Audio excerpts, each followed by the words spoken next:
Hello guys, welcome to another video, and as you have seen from the title, in this video we're gonna be comparing the new added stuff like the new Tundra armor to the old best armors from those categories. So the first one I want to talk about is the medium one. So the medium best armor right now, like the new best armor for medium, is the Everwinter set. And for this, let's use the Everwinter vest. So when you put Everwinter vest next to the Drogar's vest and thinking like Drogar's vest is the second best, like the old best one, so that's why Drogar's vest has 123 more armor, and that's not little, bro. That's a lot of difference, actually, not gonna lie. So Everwinter has plus strength, vest doesn't. I mean Drogar doesn't. Everwinter has plus 9 more agility. That's good, that's not bad. Everwinter has plus 4 stamina. Drogar's vest however has plus 9 spirit. Drogar's has plus 3% crit chance. Everwinter has plus 2% crit chance, and Everwinter has plus 2% physical pierce and plus 25% cold resistance. So, and drip wise, Everwinter easily wins. So from those stats, what do you think about that? Is the Everwinter vest that much better? No, hell no, bro. Just a bit more agility. It's even worse in some aspects, bro. It has less crit chance. So this means that you can use a Drogar's vest still. If you get a 6 rune slot one of this, you could still use it. However, you need to put like, yeah, if you put the correct runes, stuff like that, you could still use it, no problem. But however, let's compare their obtainment methods. So this is how you craft the Everwinter vest.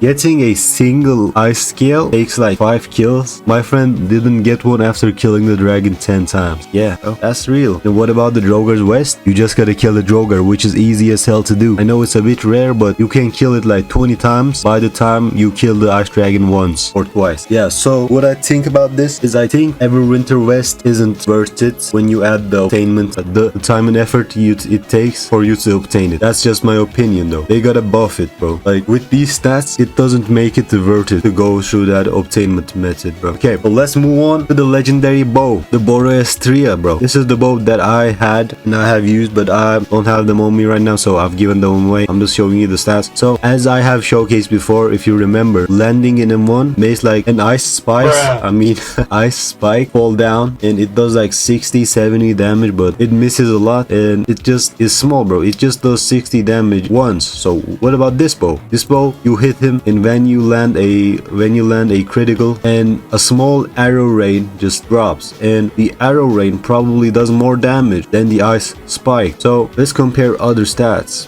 This has plus 46 agility. Wait, let me check. Let me find a bow without any runes on it though. I don't want to rig this comparison by using a bow with runes. By the way, y'all have been asking for how like money method, and I didn't really think of doing something like that. But if y'all want me to make a how to earn money method, it's not for the week though. But yeah, just comment down if you want me to do that. But yeah, okay, let's go. We found one. Oh, wait, I had one on my inventory anyway, bro. I'm so dumb. Okay, so let's get back to it. It has the Vermilion has 26 agility. Boreastria has 30 agility. This has 2% crit chance. Boreastria has 4%. This has 8 spirit. Boreastria has plus 10 spirit. This has 13 damage, and Boreastria has 15 damage. So stats wise, the new legendary bow defeats this bow in every single stat, and which is kind of crazy. But like the active ability of the Boreastria bow is so bad, bro. It's so freaking bad, like crazy. It's crazy bad. I think they're equal. They are equal. Both bows are equal, bro. And let me show you how you craft the Boreastria. Yeah, getting a single one of these items take you at least 1 hour because the boss spawns every hour. So if you kill the boss once in 1 hour, then you're gonna have to spend at least 10 hours to kill the boss every 10 hours. I mean every 1 hour. But yeah, so what I think for this is that I think the bow is better, bro. I think the bow is better. I think the bow is better, bro. I mean the Vermilion, of course. The Vermilion is better than the legendary ice bow. So yeah, now let's do the heavy stuff, like the heavy armors. So I went ahead and asked people, and they said the best armor from the Tundra for heavy was the Yeti armor, the Brimfrost chestplate, and the old best chestplate was the Abyssal plate, which was like the faction armor. And let's compare the base stats. So the Brimfrost has 1.2k armor, a bit over that. The Abyssal has 1k, 40 strength on the Brimfrost, 45 strength on the Abyssal, and stamina on Brimfrost, 5% crit chance, plus 4% physical pierce, plus 20% cold resistance, and on the Abyssal plus 10% crit and plus 4% physical damage. So the Brimfrost has more armor, but the Abyssal has a huge plus 10 crit damage. It also has more strength. Well, this is a bit weird. Like, this is a bit weird, bro. So this is how you craft the Brimfrost armor, the Brimfrost chestplate, and it's really difficult. So let me tell you something, bro. So I've seen someone kill the Yeti 10 times, like with 2-3 people, and none of them got single drop. None of them, bro. I hope they buff the drop rates of them. But like, that's crazy, bro. That's really crazy. So, however, getting the Abyssal plate is also not that easy, because you gotta have faction rep and it's like 10 gold. And getting the max rune slots with something that costs like 10 gold is crazy a little bit. So I think going for the Brimfrost chestplate is a bit worth it, bro. It's a bit worth it. So let me show you the stats of the new Ice Dragon chestplate for heavy. It has plus 35 strength. It has 1.3k armor, but other than that, it's worse than the other ones. I agree with other people. So I think for heavy, it's a bit worth it to go for the Tundra armor, because the Abyssal plate only has 1k armor. I know that's not the biggest deal, but you know, it's a bit worth it. Tundra is very drippy as well. Like, Abyssal plate is also drippy, but it's a bit mid in my opinion.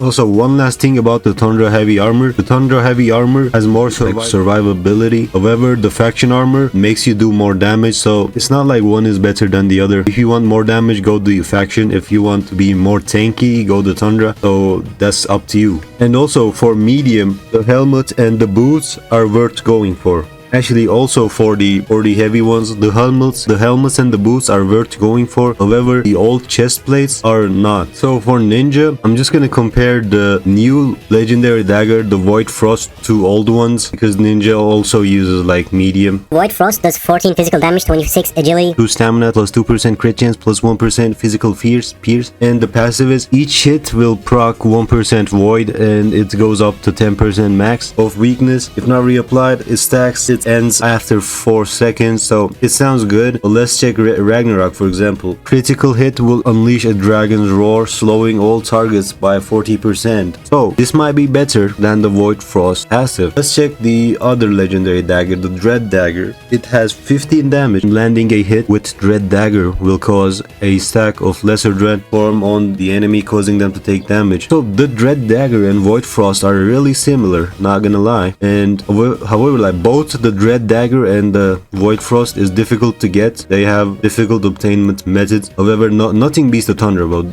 Ice Dragon drops are so abysmal, bro. And I don't think you're gonna be able to craft the Void Frost easier than you're gonna be able to craft any other dagger. So do I think it's worth getting the Void Frost? No, bro. It's up to preference. It's 100% up to preference. It's not even better, bro. You can, like, the only reason you could want the Void Frost more is if you like its drip more, if you going a blue teamed build. So let me show you the drip of it compared to the Dread Dagger, bro. The Dread Dagger has more drip, it's crazy. But yeah, let's finally compare the light stuff, like the light armor versus the old one. Okay, so for the old mage gear, I want to use the Arachnid's robes and the Licht robes. Both were the good, like the best mage robes, like they were considered the best. I think they were better than the faction ones. So let's compare them to the Boreal Inquisitor robes. So the Boreal has more armor. It has less intellect than the Spider one. But oh, it has very good magic pierce. It has good cast speed, and it has 20% cold resistance. Let's check the Licht robes. Okay, it also has good stats for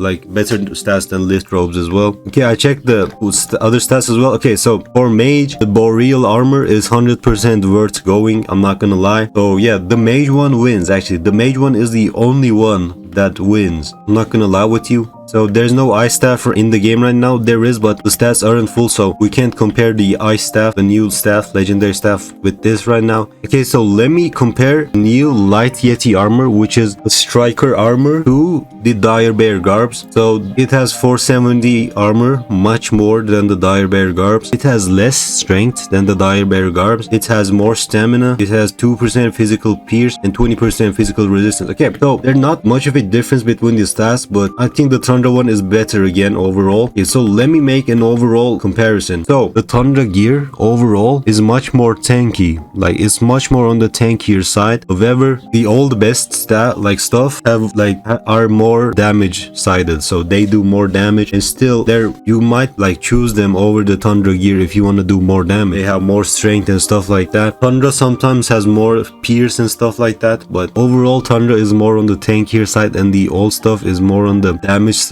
damage side of stuff. So overall I recommend the mage Tundra armor the most. It's much better than the old ones. However, other than that, if you don't got time, if you're lazy, just min-max the old ones and it should get you like basically same amount of protection, same amount of power. So it's not really needed. The new Tundra armor isn't really that much better than the old ones. So the question of the title, are the Tundra armors worth, Tundra gear worth getting? No. Not really. Unless you really enjoy the drip, unless you really want it just because you want to look cool. Just for the stats, it isn't really worth it. And with my boy Elder Fiend right here, I'll see you on the next one.